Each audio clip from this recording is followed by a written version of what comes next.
मैं राउत सर। आज आप लोगों को हिस्ट्री का लेसन 13 पढ़ना है जो बहुत ही इम्पोर्टेंट है। इस चैप्टर का नाम महात्मा गांधी और राष्ट्रीय आंदोलन है। इसमें सविनय अवज्ञा आंदोलन और उससे आगे की कुछ बातें पढ़ना है। ये लेसन बहुत इंपॉर्टेंट है। इसमें से लगभग 12 से लेकर के 15 नंबर तक के प्रश्न आते हैं। ये 100% है। इसमें ये कोई कोताही नहीं कि इसमें से प्रश्न आएगा या नहीं आएगा, 1 नंबर का आएगा, 2 नंबर का आएगा या 5 नंबर का आएगा, ऐसा कुछ कहना तय नहीं है। ये 100% है कि एक 5 नंबर का क्वेश्चन, 2 गो लघुत्तरीय 2-2 नंबर का क्वेश्चन और ऑब्जेक्टिव आना तय है। टोटल लेकर के 12 नंबर कम से कम और मैक्सिमम 15-16 नंबर तक आता है। इसलिए आप लोगों को यह लेसन पढ़ना एकदम इम्पॉर्टेंट है ताकि आप लोगों को इस प्रश्न को पढ़ते समय ही याद हो जाना चाहिए।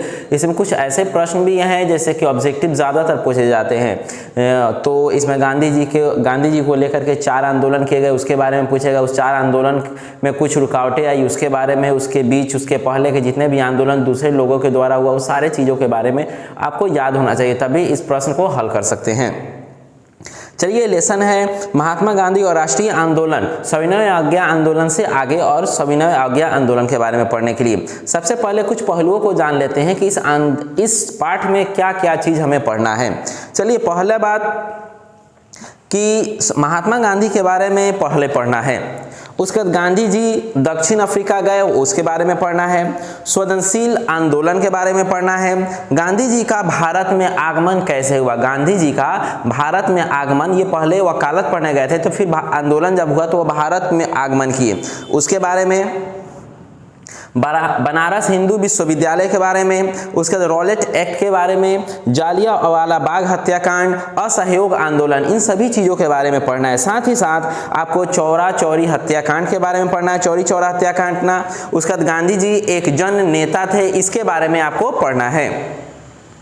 चलिए, तो अभी हमने कितना टॉपिक बताया, लगभग 11 टॉपिक बताया। अब चलिए 12 नंबर पर साइमन कमीशन के बारे में, 13 नंबर लाहौर अधिनियम, 14 नंबर नमक सत्याग्रह और 15 नंबर जो है नमक यात्रा का परिणाम। 16 नंबर पढ़ना है पहला गोलमेज सम्मेलन, उसके बाद 17 नंबर पढ़ना है गांधी इरविन पैक्ट समझौता, उसके बाद 18 नंबर दूसरा गोलमेज सम्मेलन पढ़ना है, 19 नंबर क्रिप्सन मिशन पढ़ना है, उसके बाद 20 नंबर भारत छोड़ो आंदोलन, 21 नंबर कांग्रेस और मुस्लिम लीग, उसके बाद 22 number cabinet mission, 23 number Bharat की स्वतंत्रता, 24 नंबर गांधी जी के अंतिम क्षण और 25 नंबर गांधी जी के जानने का स्रोत। ये 25 टर्म को फर्स्ट वीडियो में पढ़ना है, फिर आपको सेकेंड वीडियो भी इसका आएगा जो उसके बारे में अलग पढ़ना है। उसमें आपको मुख्य बिंदु जो मेन पॉइंट होगा उसमें पढ़ना है और इसमें पूरा चैप्टर वाइज पढ़ना है। तो टोटल इस पार्ट के कितने वीडियो बनेंगे, 2 वीडियो बनेंगे। पार्ट 1 में क्या पढ़ना है, तो पार्ट 1 में हिस्ट्री पढ़ना है, जो इतिहास किस किस तरीके से हुए, कहाँ कहाँ गए, कब गए, क्यों गए।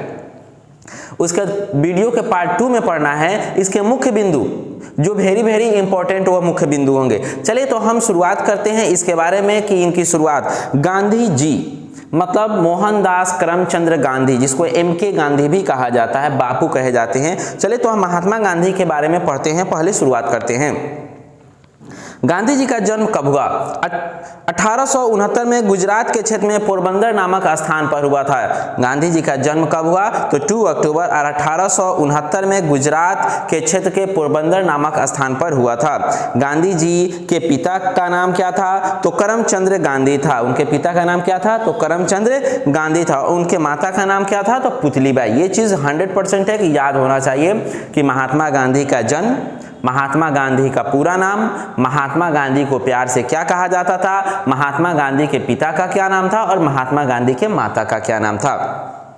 चलिए एक बार दोहरा देते हैं। महात्मा गांधी का पूरा नाम मोहनदास करमचंद गांधी, महात्मा गांधी को प्यार से बापू कहा जाता था। महात्मा गांधी का जन्म 2 अक्टूबर 1869 ईस्वी में हुई थी पोरबंदर नामक जगह पर। उनके पिता का नाम करमचंद गांधी था और उनके माता का नाम पुतलीबाई था। गांधी जी का पूरा नाम मोहनदास करमचंद गांधी था। पेशे से वह गांधी जी एक वकील थे। गांधी जी पेशे से मतलब गांधी जी का मुख्य कार्य क्या था, तो वह एक वकील थे। मतलब जैसे मेरा काम टीचिंग करना है, किसान का काम खेती करना है, लोहार का काम है लोहा पीटना, बढ़ई का काम है लकड़ी काटना, राजमिस्त्री का काम है दीवार जोड़ना। उसी तरीके से हर किसी न किसी का एक पेशा होता है। उसी तरीके से गांधी जी का पेशा वकालत करना था, लेकिन वह गांधी जी क्या थे, पेशे से वकील थे।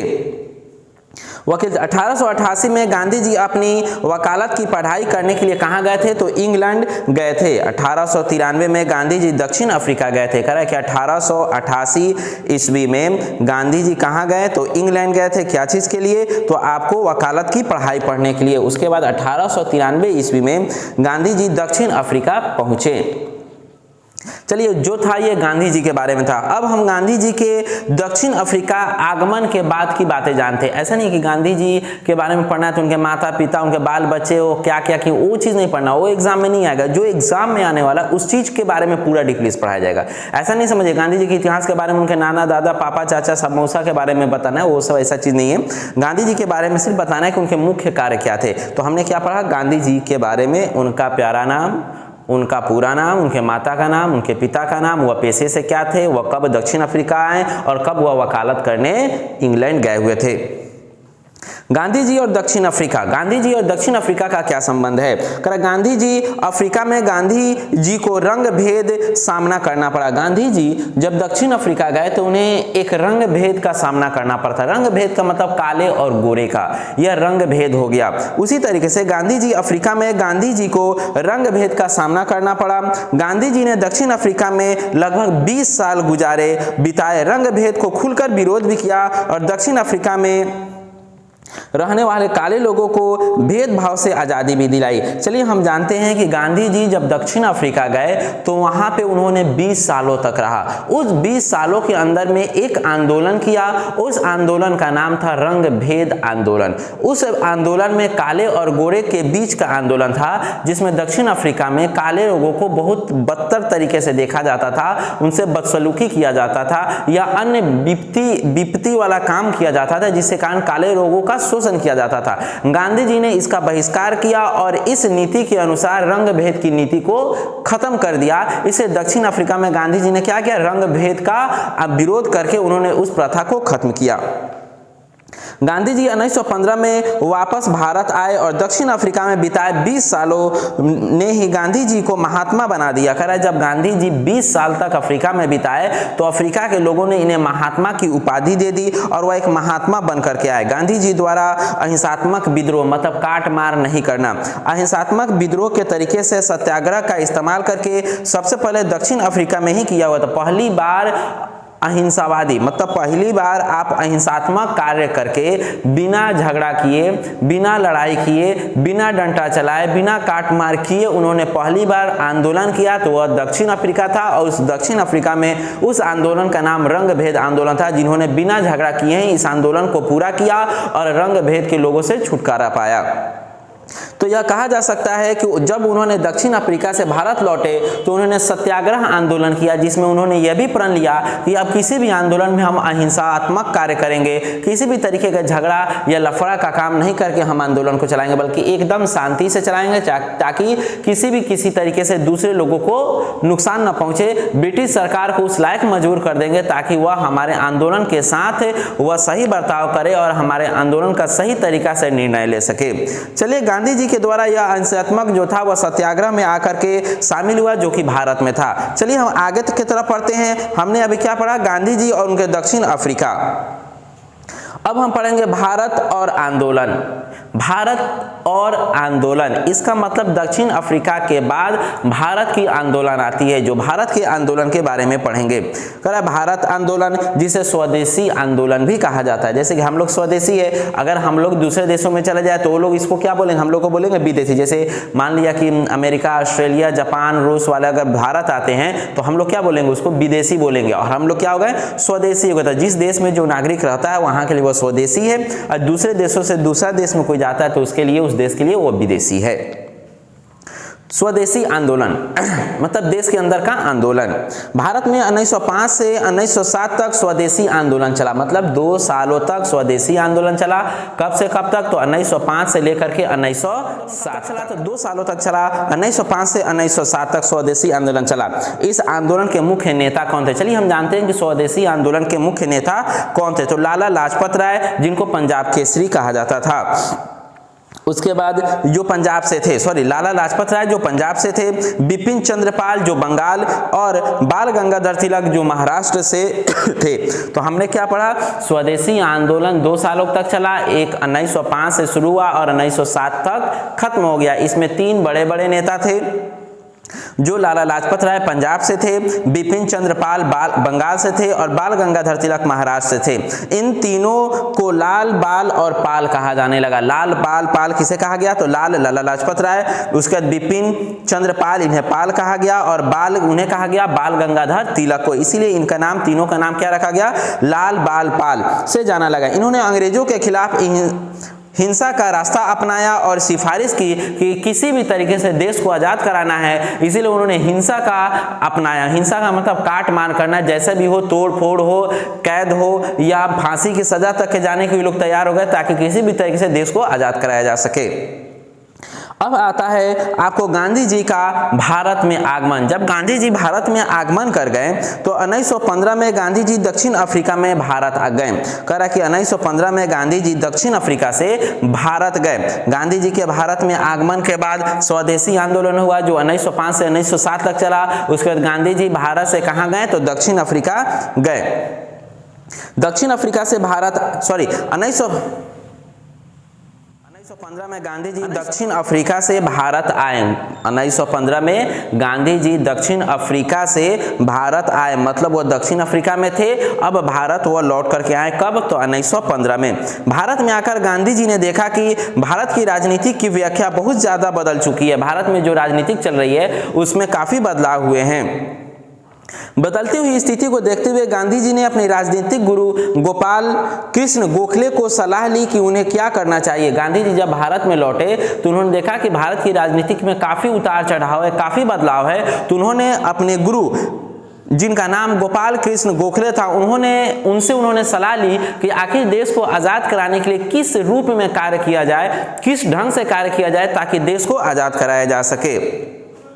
गोपाल कृष्ण गोखले ने गांधी जी को 1 वर्ष तक के ब्रिटिश भारत की यात्रा करने की सलाह दी ताकि ब्रिटिश भारत में अच्छे समझ सके और यहाँ के लोगों को स्वरूप दे सके। जब गोपाल कृष्ण गोखले के पास से गांधी जी गए तो गांधी जी ने जब उनसे सलाह मांगी कि हम किस तरीके से कार्य किया जाए ताकि ब्रिटिश सरकार को मात दी जा सके, ब्रिटिश सरकार को भारत से भगाई जा सके, तो गोपाल कृष्ण गोखले ने उन्हें सलाह दी कि आप 1 साल तक ब्रिटिश सरकार के अधीन में रहकर या इंग्लैंड जाएं और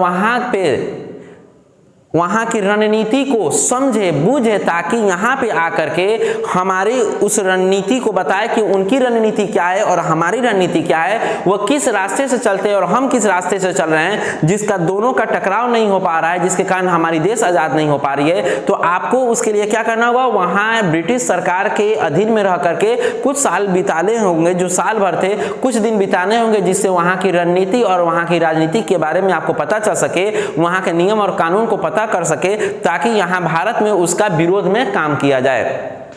तो ऐसे मतलब सलाह दी किसने, तो गोपाल कृष्ण गोखले ने दी, यहाँ लोगों के रूबरू हो सके। चलिए अब हम चलते हैं 5वें नंबर पे, बनारस हिंदू विश्वविद्यालय। अब हमें क्या पढ़ना है, बनारस हिंदू विश्वविद्यालय। चलिए आप तो समझ ही रहे हैं बनारस हिंदू विश्वविद्यालय कहाँ है।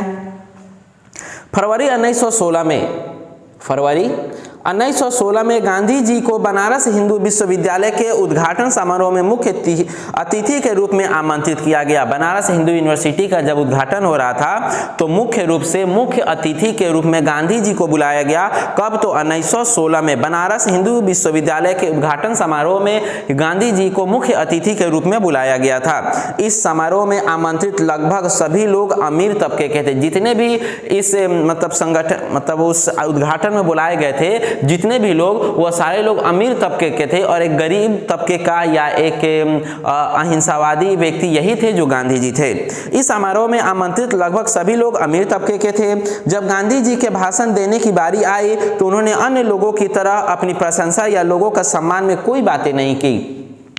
सभी लोगों को बैठे आमंत्रित किए गए सभी लोगों को बारी बारी से जब भाषण देने के लिए बुलाया गया या विश्वविद्यालय के बारे में कुछ कहने को बुलाया गया तो सभी लोगों ने अपनी बड़ाई की, सभी लोगों ने अपने ओहदे की बड़ाई की, सभी लोगों ने अपने मान सम्मान की बात की। पर गांधी जी जब आए तो ना ही अपने मान सम्मान ना ही अपने ओहदे की प्रशंसा की, बल्कि ये दूसरे रणनीतियों के बारे में प्रशंसा की।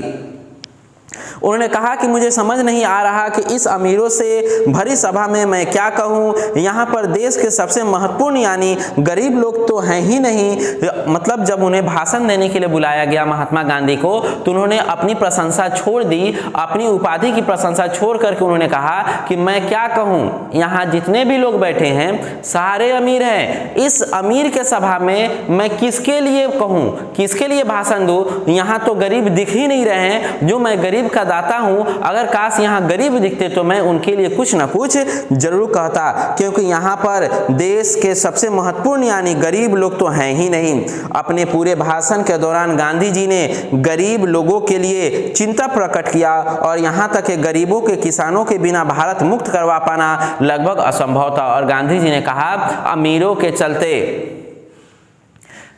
इस भारत को आजाद कराना संभव ही नहीं, नामुमकिन है। अगर गरीब लोग नहीं होंगे तो शायद यह भारत आजाद नहीं होगा, क्योंकि किसी भी चीज का पीड़ा गरीब ही जानता है, किसी भी वक्त का पीड़ा गरीब ही जानता है कि हमें वक्त के साथ, हमें किसी वस्तु के साथ, हमें किसी भी कीमत पे गरीबी किस तरीके से होती है उसकी देखभाल करना या उसकी देख रेख में गरीबी का पलना वो अलग ही खुशी होती है। और अमीरी को तो किसी भी चीज की कमी ही नहीं, तो उसे देश आजादी की क्या जरूरत है। इसीलिए यहाँ गरीब अगर नहीं है तो फिर देश आजाद होना संभव नहीं है। यही सारा का सारा बात गांधी जी ने अपने मुंह से निकाला, पूरे भाषण में सिर्फ गरीब की चिंता ही की। चलिए अब हम चलते हैं रॉलेट एक्ट क्या है। अब हम रॉलेट एक्ट की तरफ चलते हैं। 1914 से 1918 की बात करा कि रॉलेट एक्ट क्या है। करा 1914 से 1918 में, चलिए उससे पहले भी हम जान लेते हैं कि 1914 और 1918 में रॉलेट एक्ट करा। प्रथम विश्व युद्ध के दौरान अंग्रेजों ने भारत में प्रेस प्रतिबंध लगा दिया था। कि प्रेस प्रतिबंध का मतलब होता है, पहले आज के ज़माने में दैनिक पत्र आते हैं, मतलब प्रतिदिन समाचार पत्र मिलते हैं, लेकिन पुराने ज़माने में 1917 के करीब में आपको दैनिक समाचार पत्र नहीं थे, साप्ताहिक समाचार पत्र थे। सप्ताह भर की बातें एक समाचार पत्र में लिखित रूप से आपके यहाँ तक या लोगों तक पहुँचाए जाते थे। तो जब 1914 से 18 में प्रथम विश्व युद्ध के दौरान अंग्रेजों ने भारत में सबसे पहले प्रेस पर प्रतिबंध लगा दिया कि अगर प्रेस जब तक चलेगा, जब तक अंग्रेजी की कथाएं, आंदोलन की कथाएं की सूचनाएं एक जगह से दूसरी जगह पहुंचेगी तो संभवतः भारत के लोग भड़केंगे और अंग्रेजी शासन के विरोध में काम करेंगे। इसलिए उन्होंने सबसे पहले द्वितीय विश्व युद्ध के बाद उन्होंने प्रेस के ऊपर प्रतिबंध लगा दिया और बिना किसी जांच और बिना किसी मुकदमे के लोगों को जेल में डालने लगे, जो मार्शल लॉ के अनुसार हो गया कि आपको आशंका के तौर पर उठाया, जेल में डाल दिया, उम्र कैद दे दिया, फांसी दे दिया, मौत दे दिया। इस तरीके की वह सूचनाएं, इस तरीके के नियम को लागू कर दिए गए। प्रथम विश्व युद्ध के समाप्ति के बाद सिडनी के रॉलेट की आत्म क्षमता के समिति को बनाया गया और इस समिति में भी व्यवस्था के आगे जारी रखा गया और सिफारिश समिति बनाया गया, ताकि अगर कोई भी भारतीय को कैद करके ब्रिटिश सरकार ले जा रही है तो आप सिफारिश कर सकते हैं कि इनकी क्या गलती है या इनका गुनाह क्या है, इनका पाप क्या है, इन्होंने क्या अपराध किया, उस अपराध की सिवा ही आप इन्हें दंडित कीजिए। लेकिन ब्रिटिश सरकार ने मार्शल लॉ के अनुसार यह लागू कर दिया था कि अगर किसी भी व्यक्ति गलत कर रहा है, कोई भी व्यक्ति गलत कर रहा है तो शक के आधार पर उन्हें जेल या कैद की जा सकती है। इस तरह से 1919 में अंग्रेजों के द्वारा रॉलेट एक्ट पास कर दिया गया। अंग्रेजों के द्वारा रॉलेट एक्ट कब पास किया गया? तो 1919 में रॉलेट एक्ट पास कर दिए गए। इस एक्ट के अनुसार किसी भी विद्रोही को किसी भी प्रकार की जांच किए एवं मुकदमा चलाए बिना बंदी बनाया जा सकता है। इस नियम का कारण क्या था कि किसी भी व्यक्ति को वह गुनाहगार हो, पाप किया हो या अपराध किया हो या नहीं किया हो, अगर ब्रिटिश सरकार के सामने खड़ा होता है और वह आशंका के घेरे में आ जाता है तो तुरंत उसे जेल में डाल करके सजा सुना दिया जाता था। इसी कानून को रॉलेट एक्ट कानून या मार्शल लॉ के रूप में कहा गया। पहले से मार्शल लॉ, बाद में 1919 में से रॉलेट एक्ट के नाम से दिया गया। पूरे देश में रॉलेट एक्ट के बड़े स्तर पर विरोध किए गए। पूरे देश में, भारत के अंदर में और साथ में कई देशों में भी इसका विरोध किया गया। गांधी जी ने इस विरोध का खुलकर समर्थन किया कि यह नियम गलत है। आप उसकी अपराध को पहले साबित करें, फिर उसे किसी भी तरीके का जुर्माना या किसी भी तरीके का आप उसके ऊपर सजा सुना सकते हैं। पूरे देश में बंद लागू कर दिया गया। जगह जगह बंदी कर दी गई, जगह जगह हड़ताल कर दिए गए, जगह जगह दफ्तरों में ताला मार दिए गए, सभी दुकानें, बाजार, स्कूल आदि बंद कर दिए गए। पूरे देश में सन्नाटा छा गया। चलिए, तो हमने अभी क्या पढ़ा? रॉलेट एक्ट पढ़ा। रॉलेट एक्ट कानून कब पारित की गई? तो 1919 में। यह 1919 में पारित होने से पहले 1914 से जो 18 में प्रथम विश्व युद्ध हुआ था, उस युद्ध के दौरान प्रेस प्रतिबंध लगा दिया गया। उस प्रेस प्रतिबंध के बाद लोगों को बिना पूछे अनुमति के ही वह जेल में डाल दिया गया। उसके बाद एक रॉलेट एक्ट लागू किया गया जो 1919 में हुआ। उस रॉलेट एक्ट में लोगों को बिना अपराध किए ही आशंका के तौर पर जेल में डाल दिया जाता था। इसका मतलब नियम का खुलकर विरोध किया गया, जिसमें गांधी जी ने पूर्ण रूप से समर्थन किया। साथ ही साथ इसमें काफी तालाबंदी भी हुई, जगह जगह बंदी करा दी गई, स्कूल कॉलेज सभी बंद रहे और पूरा सड़क सन्नाटे के रूप में छाया था। अब हम पढ़ते हैं उसके बाद जालियांवाला बाग हत्याकांड। उसके बाद क्या पढ़ेंगे? जालियांवाला बाग हत्याकांड, अप्रैल 1919। अप्रैल 1919 में अमृतसर स्थित में जालियांवाला बाग में भारी लोग इस रॉलेट एक्ट के विरोध में इकट्ठा हुए थे। कह रहा है कि अप्रैल के महीने में 1919 में जब रॉलेट एक्ट पारित कर दिया गया था, तो इसके विरोध में अमृतसर में एक जगह था जहां पे भारी संख्या में लोग इकट्ठा हुए थे। इस रॉलेट एक्ट के विरोध में खड़ा होने के लिए, उस रॉलेट एक्ट के विरोध में आगे का निर्णय लेने के लिए भारतीय काफी मात्रा में वहां खड़े थे। रॉलेट एक्ट के लोग विरोध में इकट्ठा हुए। इन लोगों के लिए विरोध को बढ़ता हुआ देखकर अंग्रेजी ब्रिगेडियर जनरल डायर ने इस सभी लोगों पर गोली चलाने का हुकूमत दे दिया। जब उन्होंने उस अमृतसर में वह सारे भारतीय इकट्ठा हुए थे, तो कुछ लोगों ने, जो भारत के ही रहने वाले थे पर वह ब्रिटिश सरकार के गुलामी करते थे, ब्रिटिश सरकार के दिए पैसे पर भारत के अंदर हो रहे आंदोलन, हो रहे सभा, हो रहे गुप्त सभा, हो रहे गुप्त मीटिंग के खबर को ब्रिटिश सरकार तक पहुंचाते थे। उन लोगों ने क्या किया कि रॉलेट अमृतसर में जो जगह था, अप्रैल के महीने में जो रॉलेट एक्ट के विरोध में भारतीय इकट्ठा हुए थे, उसकी खबर जनरल डायर को दे दी गई। अब जनरल डायर बौखलाया हुआ आया और उन्होंने और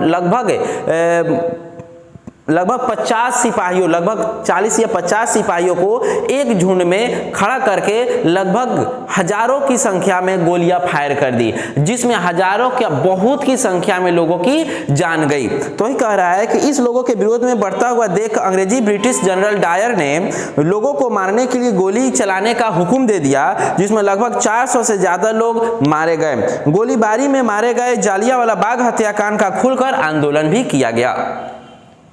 क्या किया गया? खुलकर आंदोलन भी किया गया। लगभग 400 से ज्यादा लोग इस गोलीबारी में मारे गए और जालियांवाला बाग हत्याकांड की खुलकर अवहेलना भी की गई, जिसके कारण जब 400 से ज्यादा लोगों की मृत्यु हो गई, तो इसमें कहा गया कि इस मृत्यु के कारण पूरे देश में इंग्लैंड की अवहेलना होने लगी, बुराई होने लगी, ये गलत किया गया है, ब्रिटिश सरकार ने इसको गलत तरीके से इस्तेमाल करके इसे मारा है। ब्रिटिश सरकार को ऐसी गोली नहीं चलाना चाहिए, वो कोई अपराध नहीं कर रहे थे, बल्कि रॉलेट एक्ट कानून के विरोध कर रहे थे। फिर भी ब्रिटिश सरकार ने इसका विरोध किया।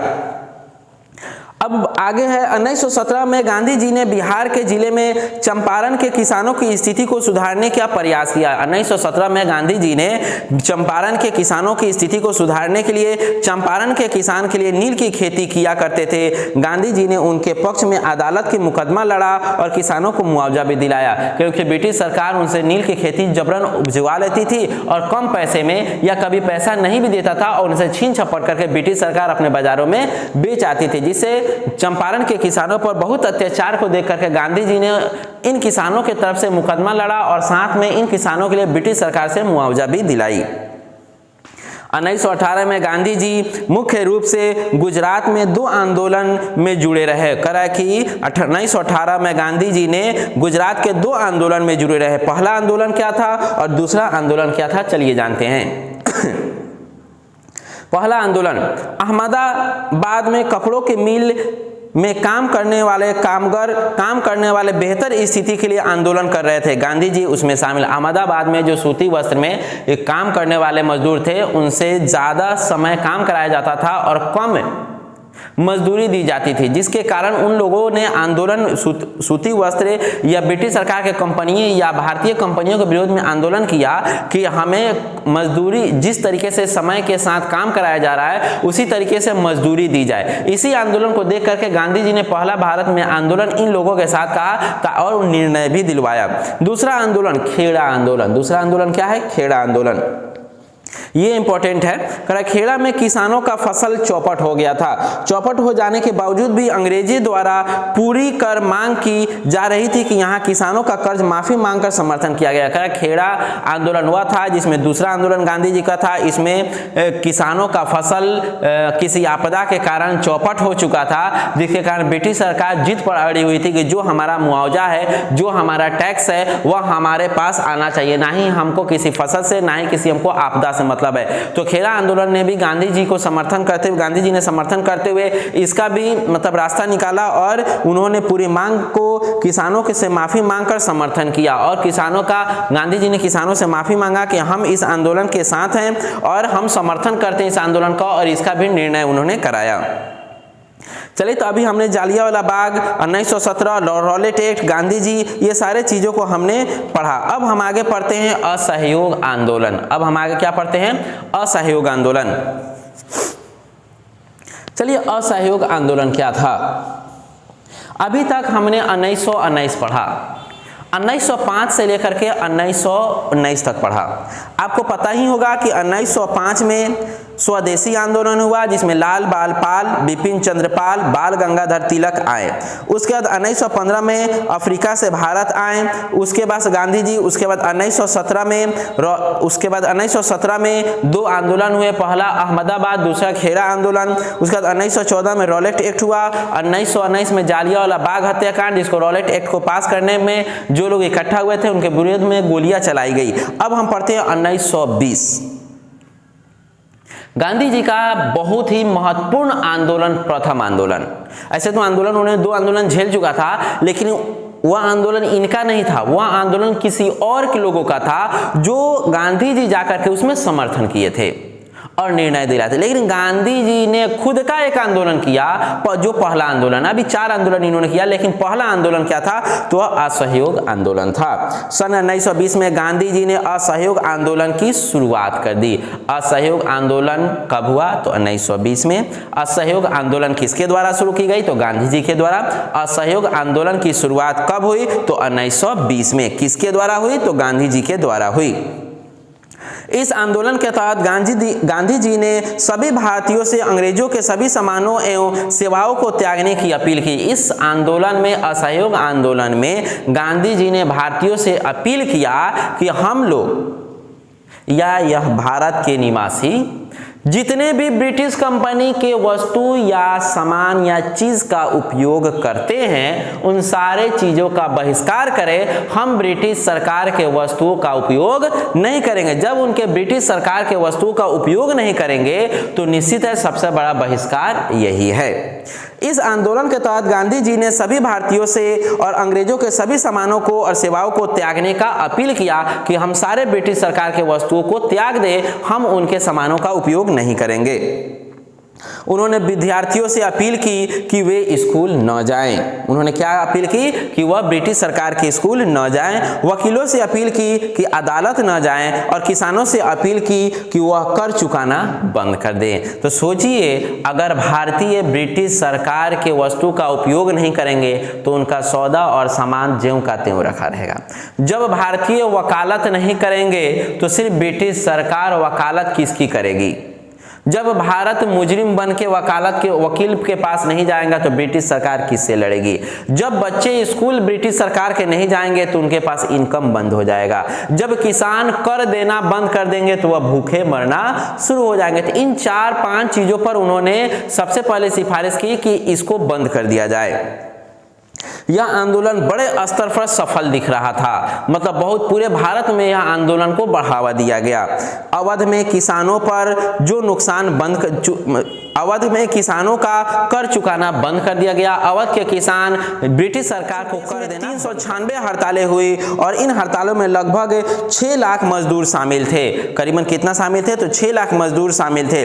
विद्यार्थियों ने स्कूल और कॉलेज जाना बंद कर दिया। वकीलों ने अदालतों में बहिष्कार करना शुरू कर दिया।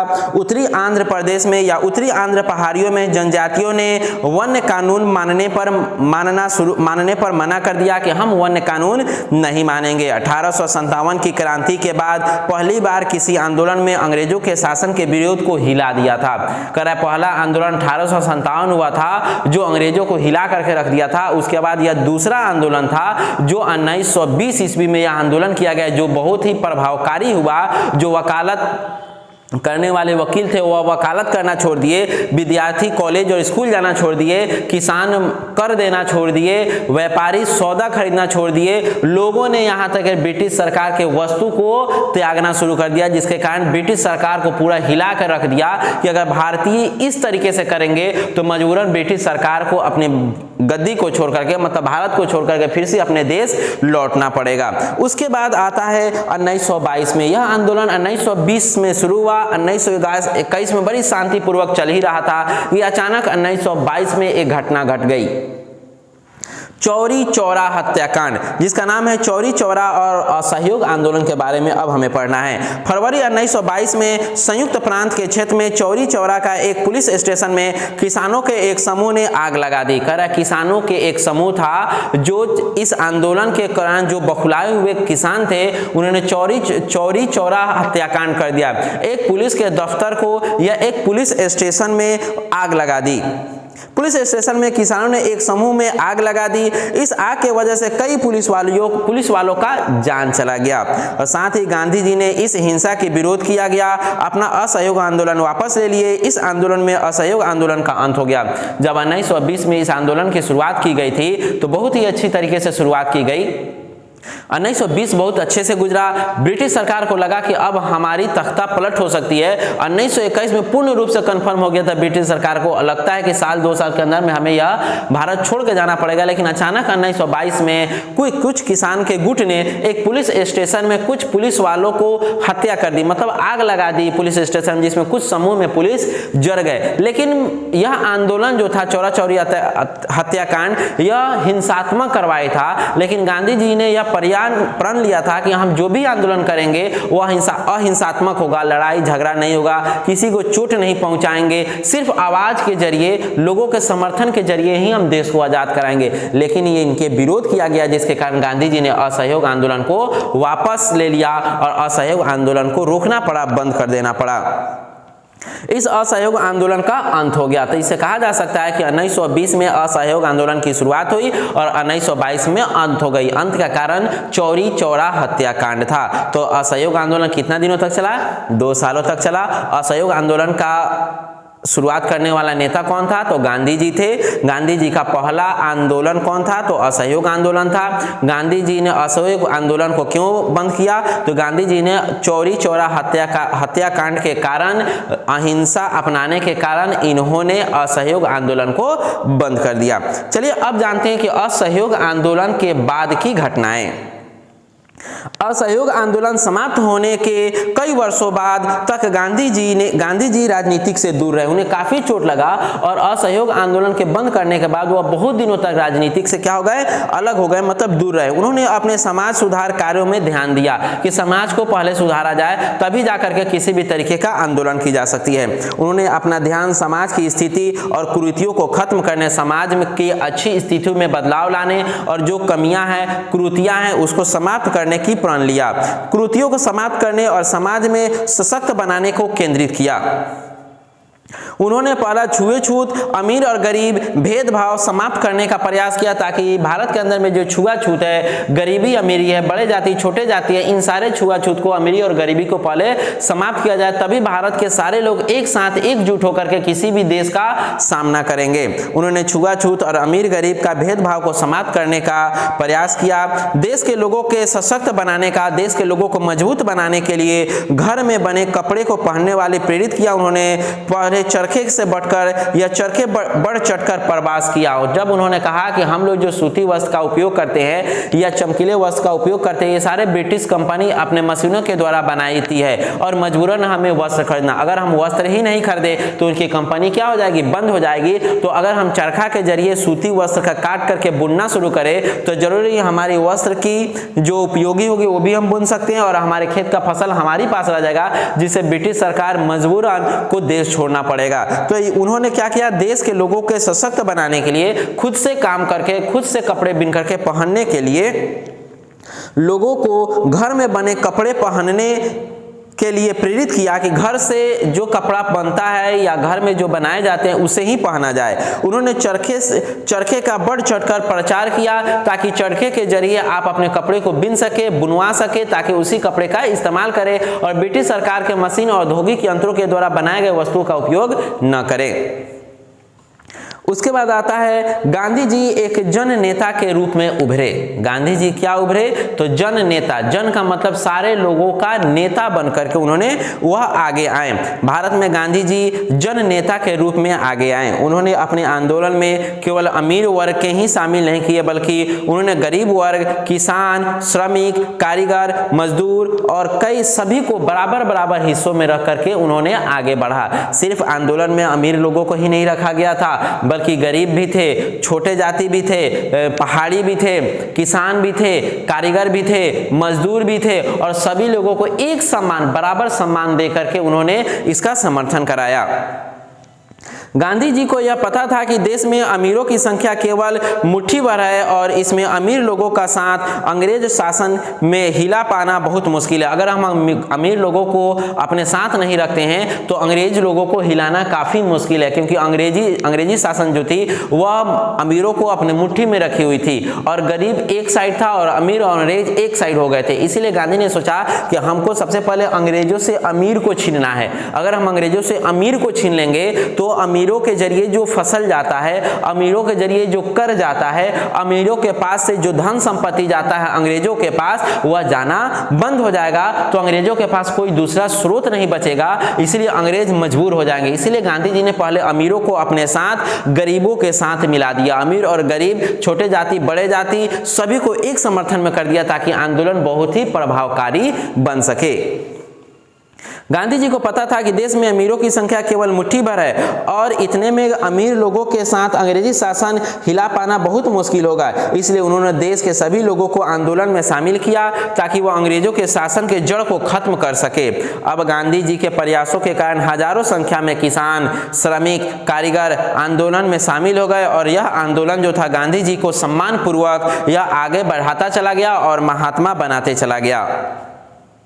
जब हम 1919 के तरफ चलते हैं, जालियांवाला बाग, जब हम 1919 के तरफ चलते हैं तो अंग्रेजी सरकार के द्वारा भारत सरकार के अधिनियम को पारित किया गया जो मॉन्टेग्यू चेम्सफोर्ड सुधार के नाम से जाना जाता है। 1999 में वह जो 400 लोगों की मृत्यु हुई थी, उसके बाद से अंग्रेजी सरकार ने इसका मतलब हिंसात्मक कार्रवाई का शर्मिंदगी महसूस करते हुए कहा था कि अब एक नियम कानून पारित किया जाएगा जिसका नाम होगा मॉन्टेग्यू चेम्सफोर्ड। यह फोर्ड जो सुधार के नाम से जाना जाता है, जो आंदोलन या जो रॉलेट एक्ट लागू किया गया था उस आंदोलन का सुधार या उस नियम का सुधार की जा सके। इन्होंने लागू किए जाने वाले 10 वर्षों के बाद सुधार की पुनः जांच की जानी थी। वह रॉलेट एक्ट कानून के विरुद्ध में जो जालियांवाला बाग हत्याकांड हुआ था, ब्रिटिश सरकार के अधीन में जब यह केस फाइल कर दी गई तो 10 सालों के बाद इसकी सुनवाई की गई।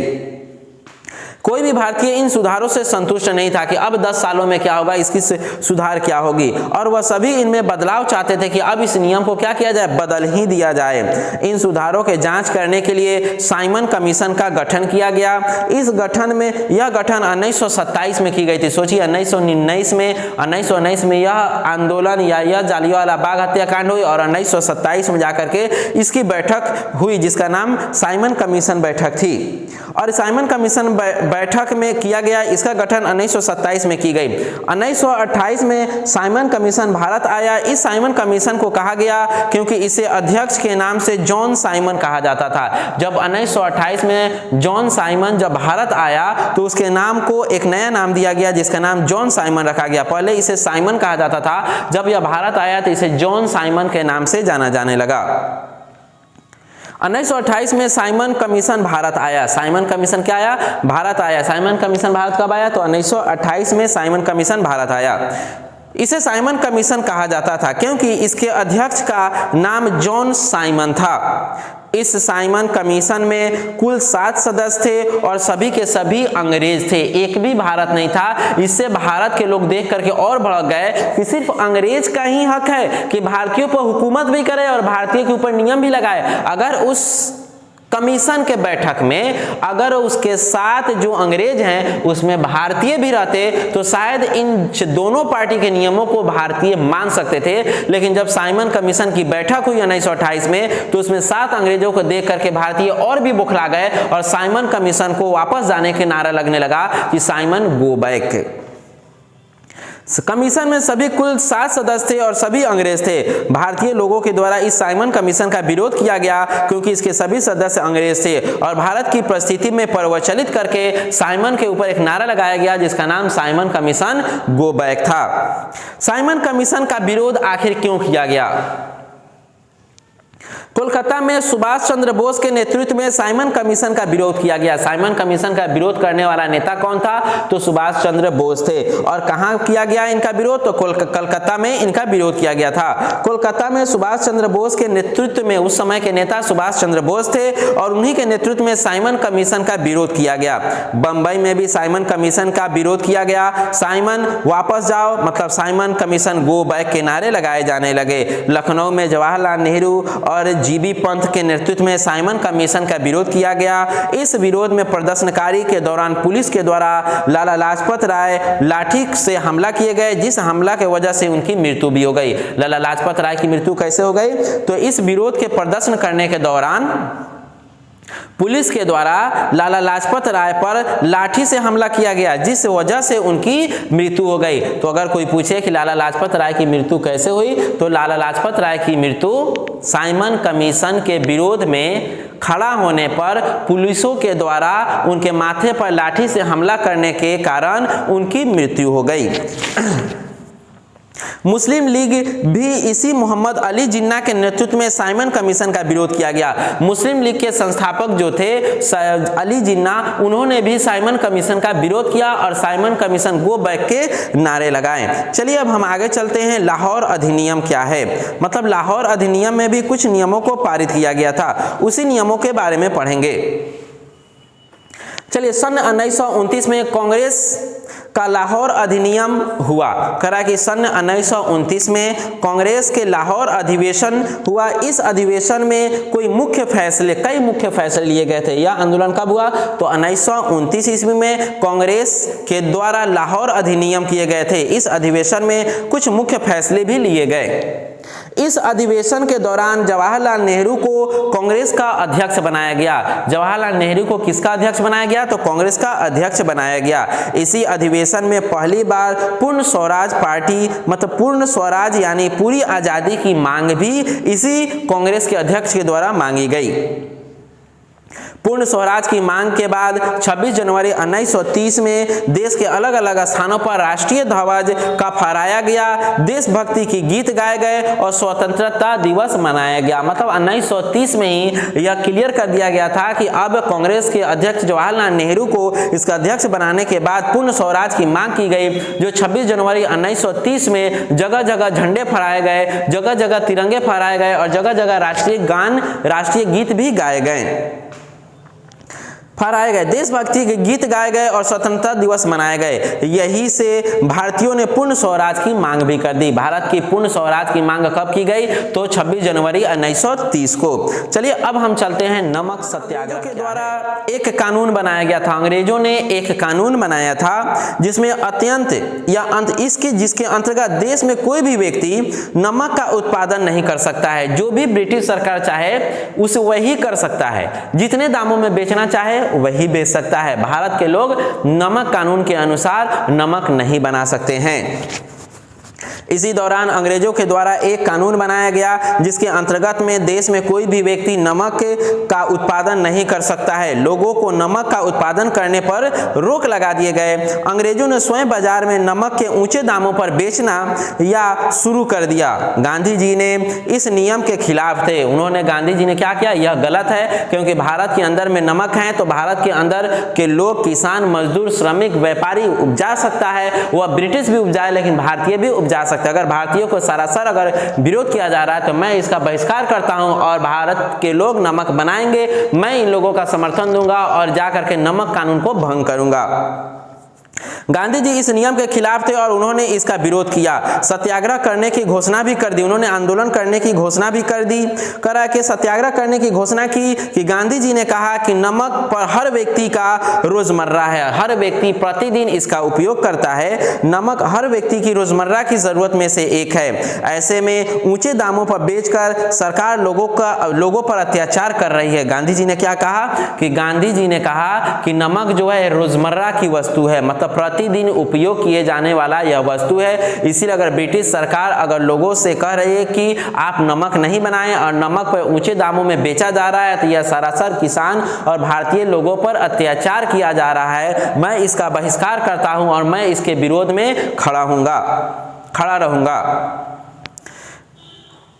यह गांधी जी उसका नमक पर हर व्यक्ति का रोजमर्रा की जरूरत है, ऐसे ऊंचे दामों पर बेचकर सरकार लोगों पर अत्याचार कर रही है। यहीं से गांधी जी ने सविनय अवज्ञा आंदोलन की शुरुआत कर दी। अब उन्होंने किस आंदोलन की शुरुआत की, सविनय अवज्ञा आंदोलन। हमने पीछे क्या पढ़ा, असहयोग आंदोलन। अब दूसरा आंदोलन क्या है, सविनय अवज्ञा आंदोलन, जिसका दूसरा नाम नमक आंदोलन भी कहा जाता है। इसी आंदोलन के दौरान गांधी जी ने 12 मार्च 1930 को साबरमती से स्थित अपने आश्रम से समुद्र की ओर चले और गांधी जी ने सविनय अवज्ञा आंदोलन की शुरुआत कर दी। तो मैंने क्या बताया पिछला में कि असहयोग आंदोलन था, इसमें असविनय अवज्ञा आंदोलन था, जिसको दूसरा नाम क्या कह सकते हैं कि नमक कानून भंग करना या नमक आंदोलन कहना। इस आंदोलन के दौरान गांधी जी ने 12 मार्च 1930 को साबरमती से स्थित अपने आश्रम से समुद्र की ओर चलना प्रारंभ कर दिया। चलने प्रारंभ करने के बाद उन्होंने इस यात्रा में अपने साथ हजारों की संख्या में लोगों को शामिल किया और इस यात्रा के दौरान वह गांधी जी ने समुद्र के किनारे पहुंचे और वहां पर मुट्ठी भर नमक बनाकर अंग्रेजों के नमक कानून को तोड़ दिया। गांधी जी के द्वारा एक आंदोलन छेड़ा गया जिस आंदोलन को नमक कानून भी कह सकते हैं या असविनय अवज्ञा आंदोलन।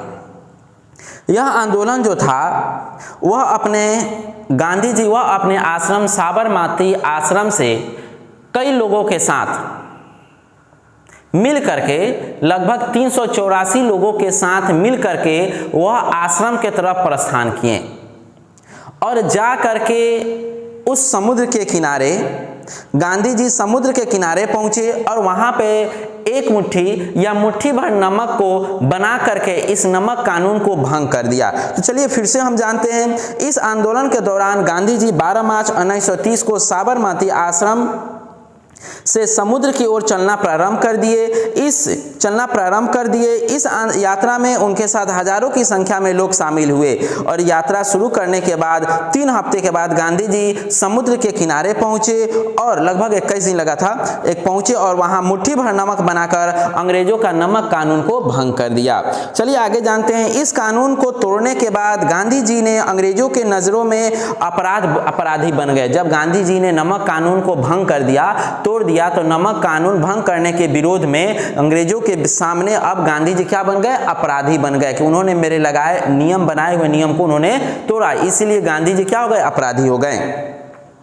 इस कानून को तोड़ने के बाद गांधी जी अंग्रेजों के नजरों में अपराधी बन गए, परंतु उनसे प्रेरित होकर देश में कई स्थानों पर ऐसे नमक यात्राओं का आयोजन भी किया गया। चलिए बेस्ट ऑफ लक। उम्मीद करते हैं कि आपको समझ में आया होगा, क्योंकि ये बहुत ज़्यादा लंबा बन जाएगा वीडियो, इसलिए हमको लग रहा है कि 3 वीडियो बन जाएगा।